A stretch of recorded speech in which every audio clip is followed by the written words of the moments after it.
जय हिंद साथियों, स्वागत करते हैं एक बार फिर से अपने नए YouTube चैनल रोहित अध्ययन पे। और आज की कक्षा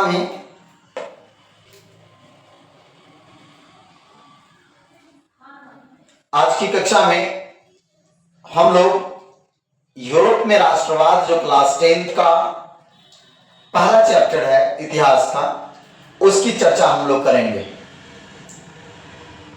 आज की चर्चा में हम लोग को जानने को मिलेगा कि वियना सम्मेलन और 1830 की क्रांति के बाद क्या क्या बदलाव यूरोप में हुए और क्या क्या बदलाव हुआ वहां के जन भावनाओं में और वहां के लोकल पॉलिटिक्स में।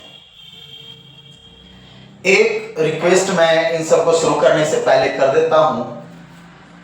आप लोगों से एक रिक्वेस्ट हमेशा रहेगा और अभी भी रहता है कि प्लीज स्टॉप कीजिए देखना, प्लीज स्टॉप कीजिए देखना, रुकिए।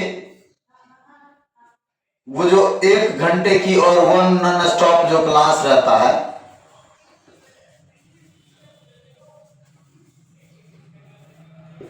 उस नॉन स्टॉप की क्लास को देखना बंद कीजिए।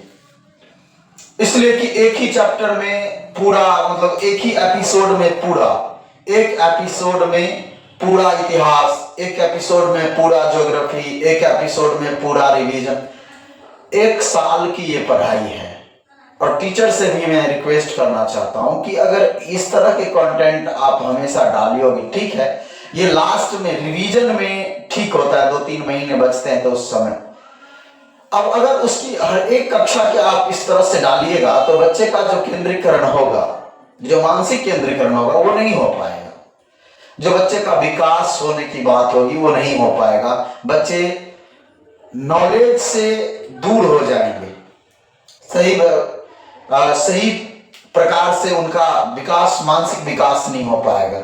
इसलिए इस 1 साल के प्रोसेस को 1 साल के साथ लेकर के चलिए, ताकि विद्यार्थियों को भी चिंतन का फल मिले, उसे जो भी सोचे उसके आगे वो और अपना दिमाग लगा सके। 1 क्लास में टोटल रिवीजन करा देना, कहां से कहां पॉइंट को हटा के कहां से कहां जोड़ देना, ये बच्चों के लिए घातक साबित होते जा रहा है। और इस तरह की क्लास लास्ट में शोभा देता है। एक क्लास में पूरा इतिहास संभव ही नहीं है कि एक क्लास में पूरा चैप्टर आप 2 घंटे 3 घंटे आप किस किस चीज को पढ़ाओगे। तो अपने इस क्लास में भाई ऐसे नहीं होने वाली है। और अपने इस क्लास में इतिहास में, भूगोल में जो भी कक्षाएं होंगे वो सब टॉपिक वाइज टॉपिक होंगे और इसमें क्लियर चर्चा चलेंगी। जितनी देर की चर्चा और जितनी भी क्लास लगेंगी होगी चर्चा। पढ़ने वाले पढ़ेंगे, नहीं पढ़ने वाले कहाँ भटकते हैं, नहीं भटकते हैं, उनका कोई अता पता नहीं रहता है। तो इसलिए क्लास को डिटेल से देखिए और क्लास को डिटेल से देखने के बाद इसको उस ढंग से नोट्स बनाइए, तब जाके संभव हो पाएगा और तब आपका मानसिक विकास भी संभव हो पाएगा। अपना चैप्टर चल रहा है यूरोप में राष्ट्रवाद।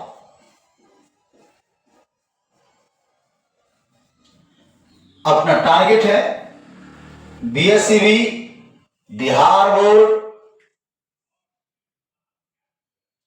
400 प्लस का आंकड़ा आपको जरूर आएगा और दिमाग 450 प्लस बार जरूर रन करेगा। इस बात की हम गारंटी आपको अपनी इस क्लास में देते हैं। कम से कम आपका नॉलेज बूस्ट की गारंटी हम लेते हैं। जो सामाजिक विज्ञान के नॉलेज है, जो समाज के प्रति आपकी सोच है वो जरूर बदलेगी इस कक्षा के बाद। और इस पूरा क्लास 1 साल यदि आप हमारे साथ रह जाते हैं तब आप अपने आप में जो एनर्जी, जो उत्साह देखिएगा वो शायद आपको कहीं और नहीं देखने को मिलेगा। बिल्कुल अपने इस चैनल के साथ बने रहिए। और यूरोप में राष्ट्रवाद के बाद जो टॉपिक हमारा कल की कक्षा में हुई थी, वो सबसे पहला तो वियना सम्मेलन हुआ था। और वियना सम्मेलन पूरे डिटेल्स के साथ हम लोगों ने देख लिया था।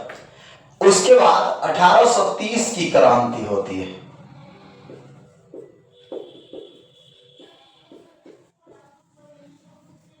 जुलाई 1830 की क्रांति।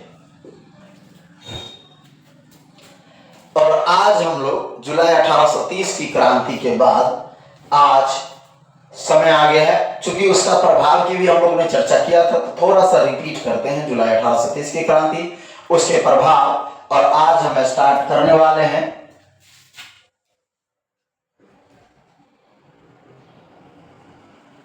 जुलाई 1830 की क्रांति के प्रभाव। और उसके बाद आज का जो मूल टॉपिक होगा, वो आज का मूल टॉपिक शुरू होने वाला है 1848 की क्रांति।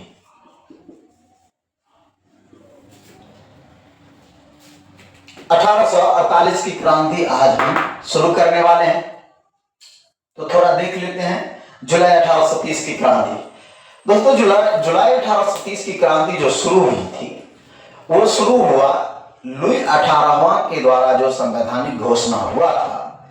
उसके बाद फ्रांस में एक नए उदारवादी विचार का संचार होने लगा, और फिर उसका शासक चार्ल्स दशम बनता है। चार्ल्स दशम ने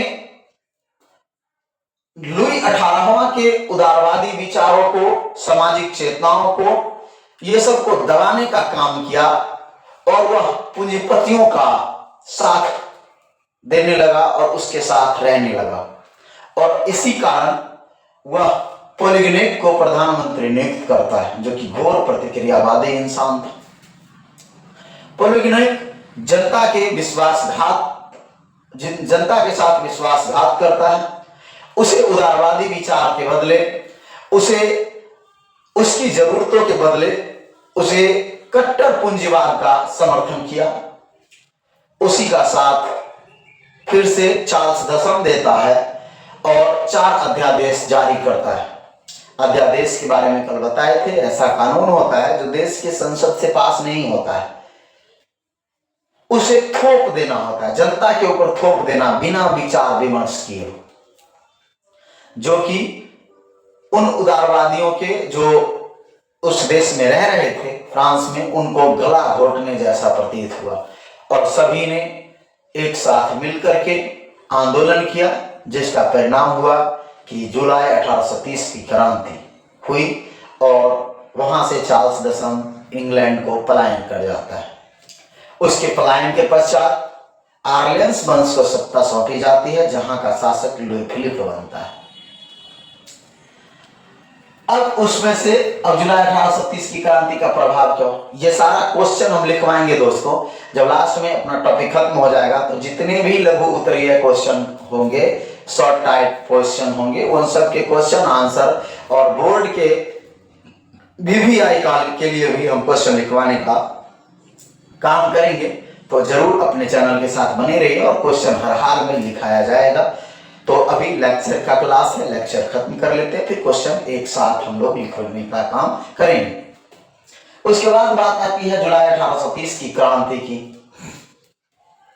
तो जुलाई 1830 की क्रांति की जो प्रभाव की बात आती है, जुलाई 1830 की क्रांति का प्रभाव। तो जुलाई 1830 की क्रांति का प्रभाव यही पड़ा कि एक पुरातन व्यवस्थाओं के साथ जो फ्रांस पे एक बुर्बो वंश का शासन था, उसका खात्मा होता है, और बुर्बो वंश के बाद आर्लियंस वंश को सत्ता सौंपी जाती है। एक नई राजनीतिक ऊर्जा, एक नई राजनीतिक मानसिकता का विकास होता है, राष्ट्रवाद की भावना का प्रस्फुटन होता है, और यूरोप के अन्य देश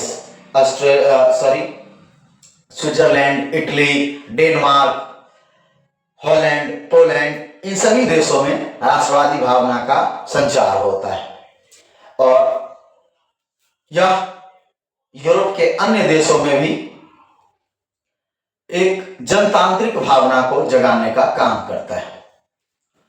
अब बात आती है 1848 की क्रांति कैसी हुई। तब इसी में क्या हुआ कि लेकिन कुछ समयों के बाद लुई फिलिप के शासन उदारवादी विचार से हट करके फिर से पूंजीपतियों की गोद में चले जाती है, जिसका परिणाम हुआ 1848 की क्रांति, जिसका परिणाम होता है 1848 की क्रांति। तो आप लोग समझ गए होंगे ये ट्रेन। अब हम लोग यहां से स्टार्ट करने वाले हैं जुलाई 1848 की क्रांति।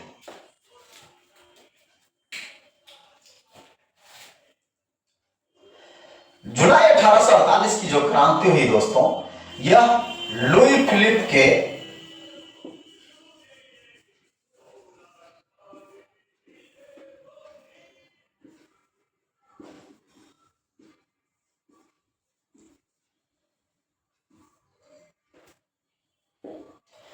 जुलाई 1830 की जो क्रांति हुई, वो जुलाई 1830 की क्रांति लुई फिलिप का शासनकाल में शुरू हुआ।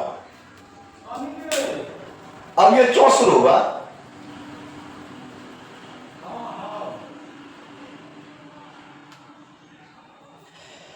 अब देखते हैं कि लुई फिलिप का शासनकाल जो शुरू होता है वो क्यों शुरू हुआ।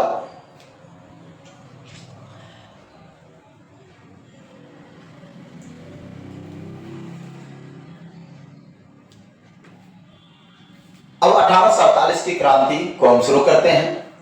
1848 की क्रांति जो शुरू होती है वह लुई फिलिप के शासनकाल में शुरू होता है।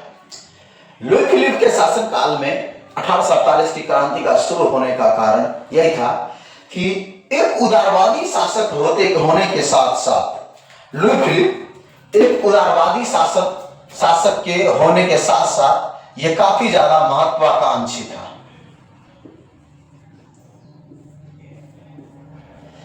यह काफी ज्यादा महत्वाकांक्षी शासक था।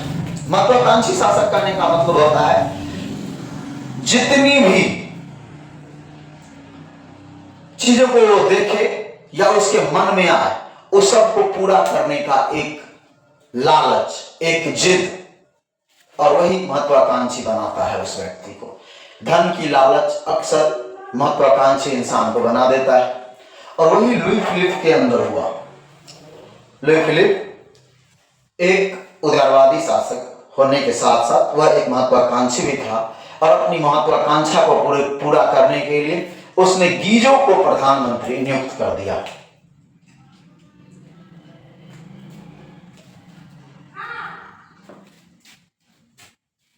लुई फिलिप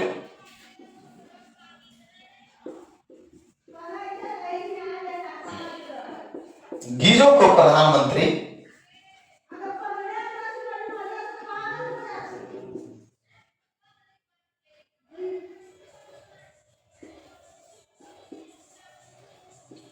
नियुक्त किया, और वो समय था सन 1840 ईस्वी। लुई फिलिप के द्वारा गीजो को प्रधानमंत्री नियुक्त किया जाता है और 1840 ईस्वी में नियुक्त किया जाता है। लुई फिलिप ने अपने महत्वाकांक्षा को पूरा करने के लिए और इसको प्रधानमंत्री जो नियुक्त किया, इसके साथ उसने क्या किया कि स्वर्णिम मध्यम वर्गीय नीति का अवलंबन किया।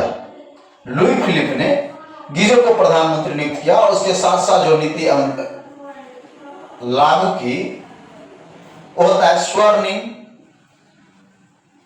मध्यम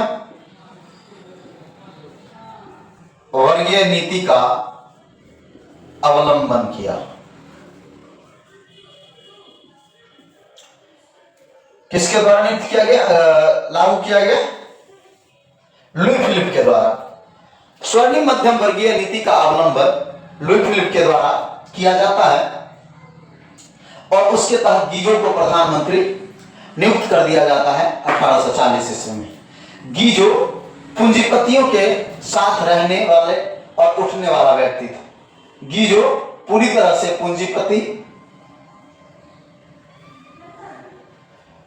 पूंजीपतियों का साथ देने वाला,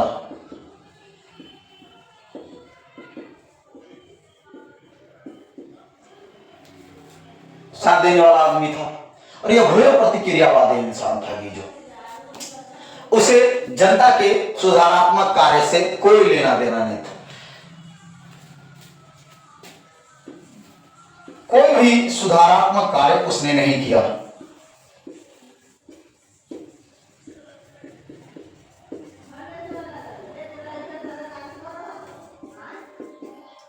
कोई भी सुधारात्मक कार्य जनता के द्वारा नहीं किया, जनता के लिए नहीं किया गया। और इससे तंग आकर के वहां के गणतंत्रवादी नेता एवं जनतंत्रवादी नेता, ये दोनों नेता मिलकर के इसके विरोध में पेरिस में एक भोज का आयोजन करते हैं। और पेरिस में उस भोज का आयोजन होता है और वो समय होता है 22 फरवरी 1848 ईस्वी। उसमें पेरिस में एक विशाल भोज का आयोजन होता है।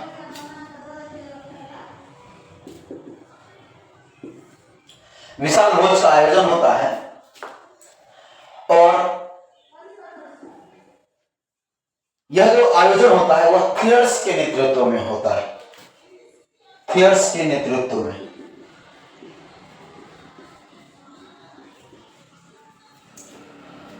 और इसके बाद 24 फरवरी 1848 ईस्वी को मजबूर किया जाता है पूरी तरह से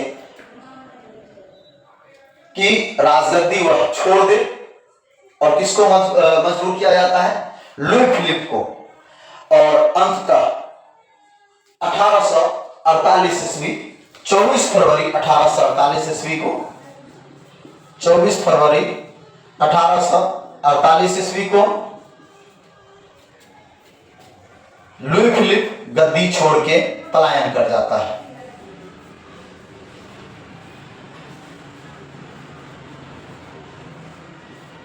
और पलायन कहां करता है? इंग्लैंड पलायन कर जाता है। तो ये था 1848 की घटना। एक बार फिर से हम रिपीट करते हैं। आप लोग अगर होंगे कॉपी और नोटबुक लेकर के, नोटबुक और कलम लेकर के बैठे होंगे तो आप लोग जरूर इसको लिखने का काम करेंगे। ये नोट बाय नोट लिखने का आप हमेशा काम किया कीजिएगा आपने हमारी कक्षा में।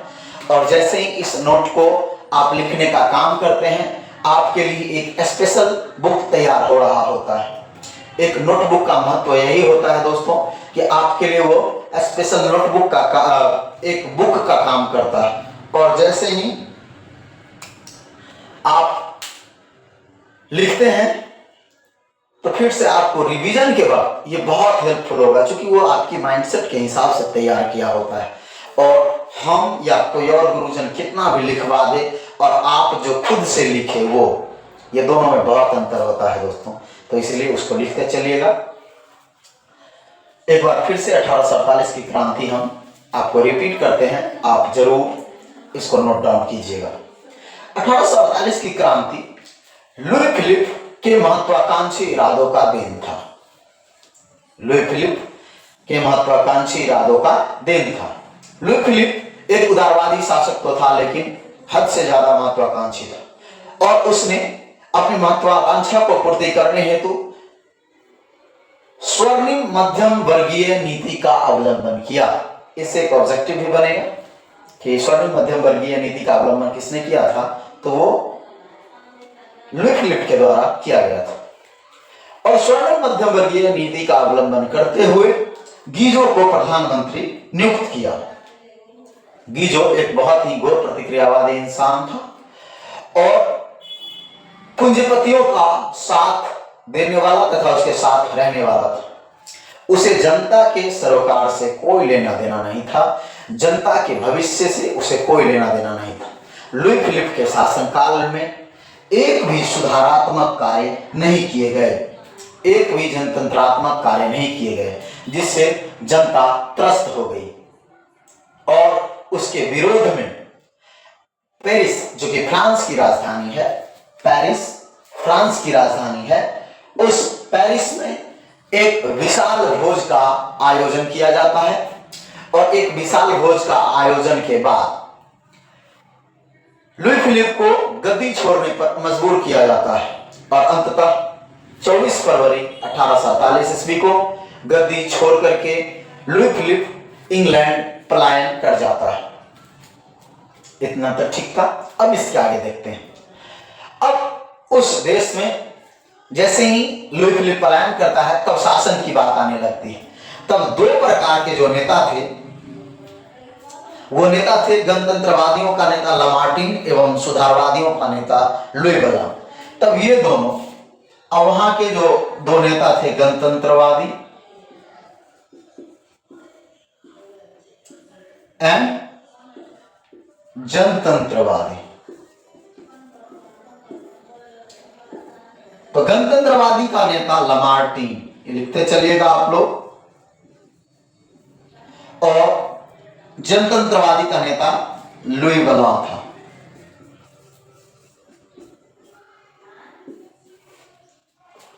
ये दोनों जनता को एकत्र करना शुरू करते हैं, लेकिन इन दोनों के बीच भी जल्द से मतभेद हो जाता है और अंततः फ्रांस का 1847 के बाद जो शासक बनता है वो बनता है लुई नेपोलियन। और अंततः 1848 के बाद जो शासक बनता है वो शासक बनता है लुई नेपोलियन।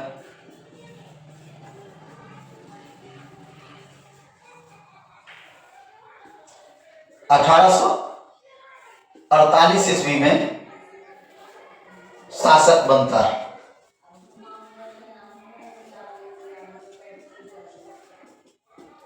कहां का? फ्रांस का शासक बनता है लुई नेपोलियन। 1848 ईस्वी में फ्रांस का शासक बन जाता है। अब इससे क्या परिवर्तन हुए? इसके शासन बनने के बाद फ्रांस में एक नई क्रांति का दौर आता है और फ्रांस में मताधिकार के लिए बातें उठने लगती है और पहला देश वो फ्रांस बन जाता है पूरी तरह से जो मताधिकार की बात करता है। और 1848 ईस्वी के अंत में ही 21 वर्षीय जितने भी वहां के नागरिक थे उन सबको वोट करने का अधिकार दे देता है और 21 वर्षीय व्यक्तियों को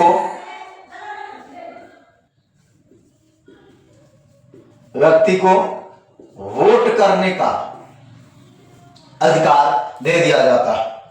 अब इस वोट के अधिकार के साथ ही केवल यह प्रभाव फ्रांस में ही नहीं पड़ा, अपितु जितने भी यूरोपीय देश थे, पोलैंड, हॉलैंड, डेनमार्क,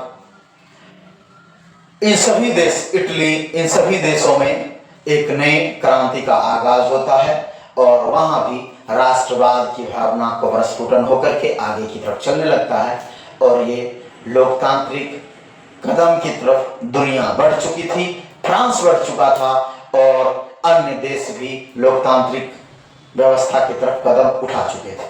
ये आपका 1848 का क्रांति था दोस्तों। अब इसके बाद हम लोग डायरेक्ट चलेंगे इटली के एकीकरण। मैं एक सेकंड के लिए इधर हट जाता हूं। आपको जितना भी इस बोर्ड पे लिखा हुआ है उसको यदि नोट करना है तो एक सिरे में आप लोग नोट करते चले जाइएगा।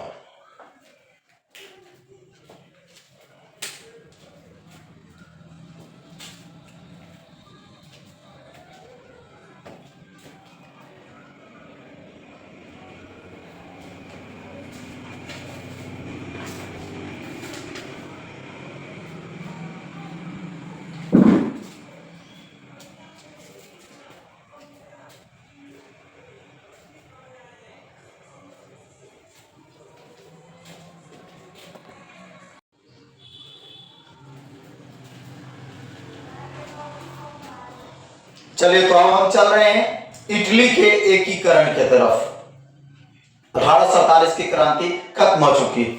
अभी तक अपनी कक्षा ने सबसे पहले जो खत्म किया वो राष्ट्रवाद,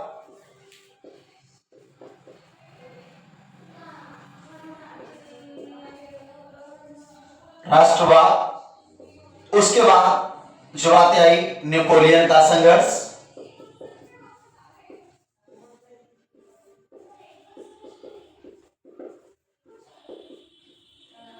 और उसके बाद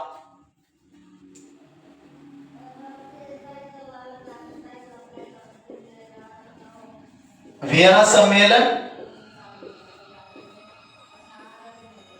जुलाई 1830 की क्रांति,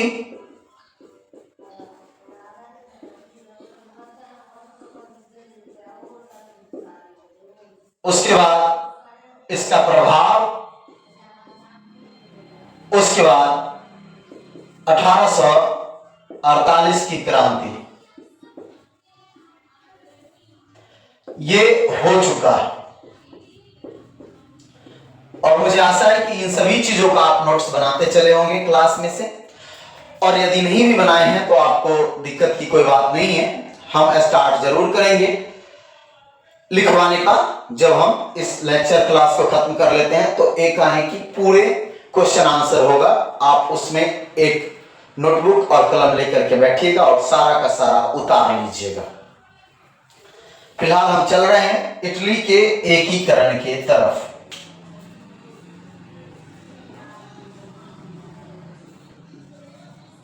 इटली का एकीकरण,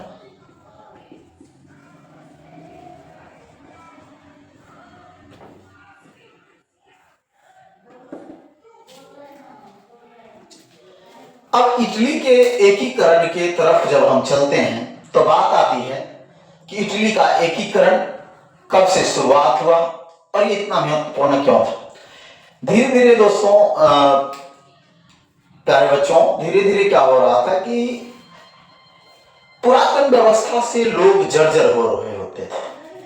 और एक बात बता देते हैं ना कि धरती गोल है, और धरती गोल इसलिए है क्योंकि यहां जो घटना शुरू होगी ना, अंततः बढ़ते बढ़ते बढ़ते बढ़ते फिर से एक दिन जाके खत्म होगी। एक समय इटली एकीकृत था, फिर उसको अन्य भौगोलिक कारणों की वजह से अलग होना पड़ा। बहुत सारे क्षेत्र पर अलग अलग शासन हुआ करते थे, स्वतंत्र शासन हुआ करता था, अलग अलग राज्य बना करके इटली का।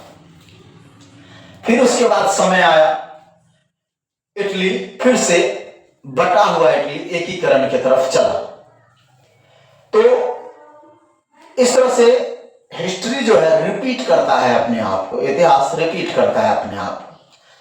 इटली का एकीकरण की शुरुआत जो है वो 19वीं शताब्दी से शुरू हो गया था।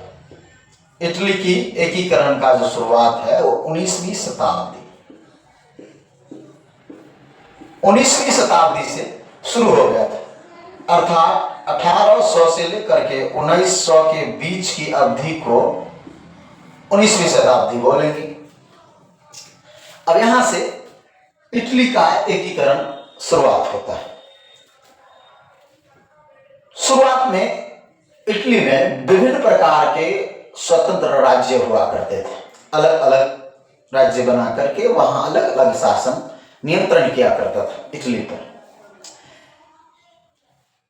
वहां जितने भी शासक हुआ करते थे वो सभी चाहते थे कि इटली एकीकृत हो, लेकिन वो मेरी निगरानी में, और इस सभी संपूर्ण इटली का शासन मेरे हाथों में आ जाए। और इस तरह से ये इटली का एकीकरण अवरुद्ध हो चुका था इस सोच से।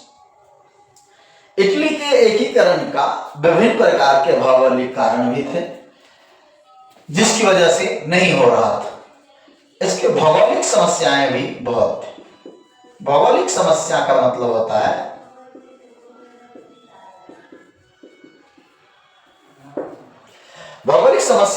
होता है कि उसके आसपास के क्षेत्र नहीं चाहते थे कि इसका एकीकरण हो, अगर हो भी तो मेरे नियंत्रण में। और खास करके ऑस्ट्रिया का हस्तक्षेप था, फ्रांस का हस्तक्षेप था, और इसकी वजह से इसमें इटली का एकीकरण अवरोधित हो चुका था।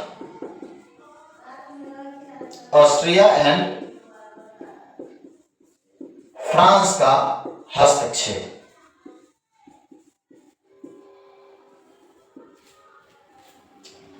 ऑस्ट्रिया एंड फ्रांस का हस्तक्षेप था जिसकी वजह से इटली का एकीकरण नहीं हो रहा था।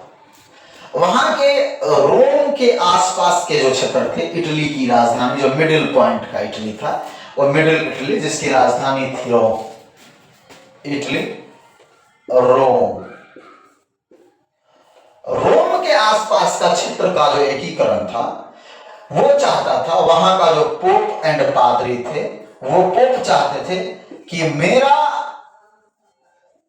नेतृत्व यहां पे कायम हो और आधार से धार्मिक आधार से रोम का एकीकरण अगर हो भी तो धार्मिक आधार से एकीकरण हो मेरे नियंत्रण में। और इसी वजह से विभिन्न प्रकार के उन्माद वहां देखने को मिलते थे। लेकिन नेपोलियन के कुछ अभियानों ने एक जागृति का काम किया। नेपोलियन 1804 से 1815 ईस्वी तक जो रन किया, उन सभी अभियानों में इटली के भी कुछ प्रांत पर वो अपना अभियान करके इटली को, संपूर्ण इटली को जो कई भागों में विभाजित था, वहां पे जाकर के वह से 3 भागों में बांटने का काम करता है। अब यहां से नेपोलियन अभियान शुरू हुआ और नेपोलियन अभियान के तहत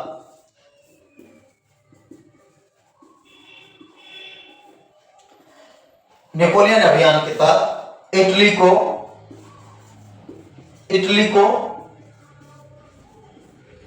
3 भागों में लाया, जिसका 3 भाग जो था, ये तीन भाग था सिस्पाइन, लिगुलियन और ट्रांसपेरेंट।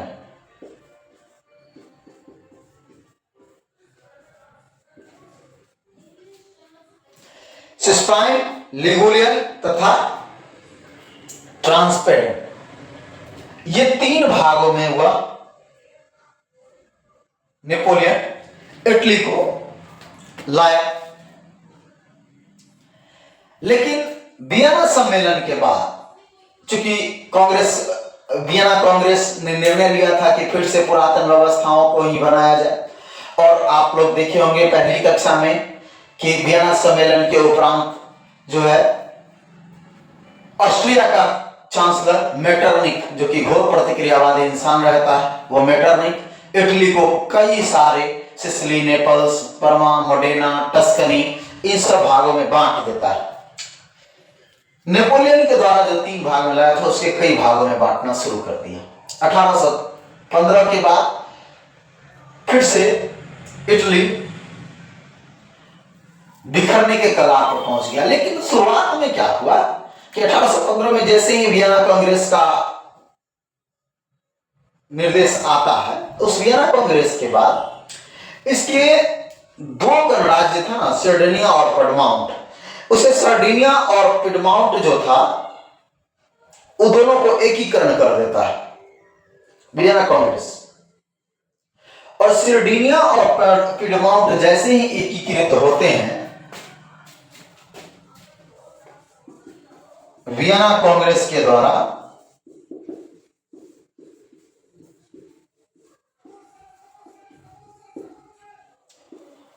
दो राज्यों का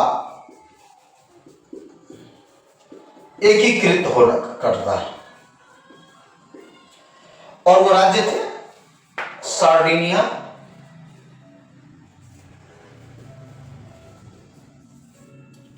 एंड पिडमाउंट।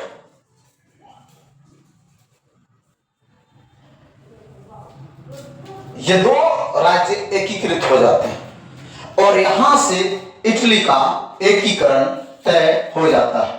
यहां से इटली का एकीकरण जो है वो उसकी रूपरेखा तैयार हो जाती है और इटली का एकीकरण शुरू हो जाता है।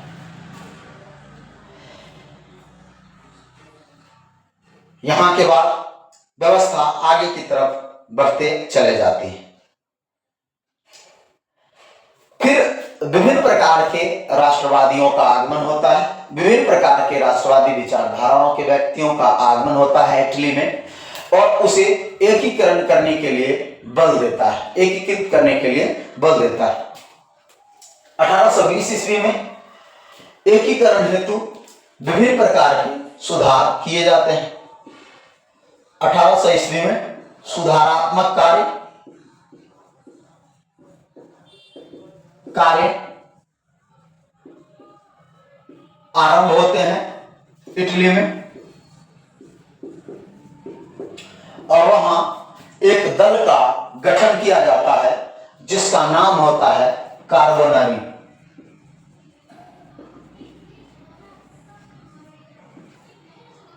कार्बोनारी दल का गठन किया जाता है जो कि एक राष्ट्रवादियों का गुप्त दल था।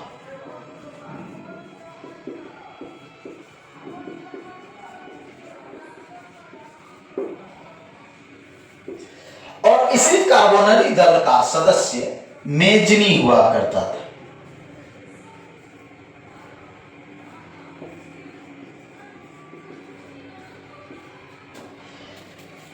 और ये बिहार बोर्ड का सबसे फेवरेट क्वेश्चन है कि कार्बोनरी का मेजनी किसका सदस्य था, तो कार्बोनरी का, या निम्नलिखित में से कार्बोनरी दल का सदस्य कौन था, तो मेजनी। इस प्रकार से क्वेश्चन अक्सर पूछ देता है बिहार बोर्ड, और यहां से अब आगे रणनीति तैयार होते चला जाता है। समय धीरे धीरे आगे की तरफ बढ़ते चला जाता है। मेजनी अपने प्रयासों में आगे सफल हासिल होने के लिए हर कदम उठाता है। अब वो समय आ गया 1830 की क्रांति, और 1830 की फ्रांस में जो क्रांति हुई थी उस क्रांति का लपक उस क्रांति का लपक जो है सो इटली में भी देखने को मिला। इटली में उस क्रांति का लपक देखने को मिलता है, और मेजनी जन आंदोलन को, जन समर्थन को एकजुट करने के अभियान पे निकल जाता है। लेकिन उस समय जो राज व्यवस्था पर और पूरे यूरोप पर नियम और कानून को चलाने वाला था वो था घोर प्रतिक्रियावादी शासक चांसलर मेटरनिख, ऑस्ट्रिया का चांसलर मेटरनिख। और उसके दबाव के कारण उसे यह छोड़ करके पलायन करना पड़ता है। मेटरनिख को यह छोड़ देना पड़ता है, पलायन करना पड़ता है। और पहले वो यहां से पलायन करके फ्रांस जाता है मेटरनिख, फिर वहां से स्विट्जरलैंड वगैरह में जाता है, अंततः फिर आता है, लेकिन हम चलेंगे उसके आगे। तो मेजनी पलायन कर जाता है, और इसका कब प्रभाव पड़ा, तो इटली में 1830 की फ्रांस की क्रांति,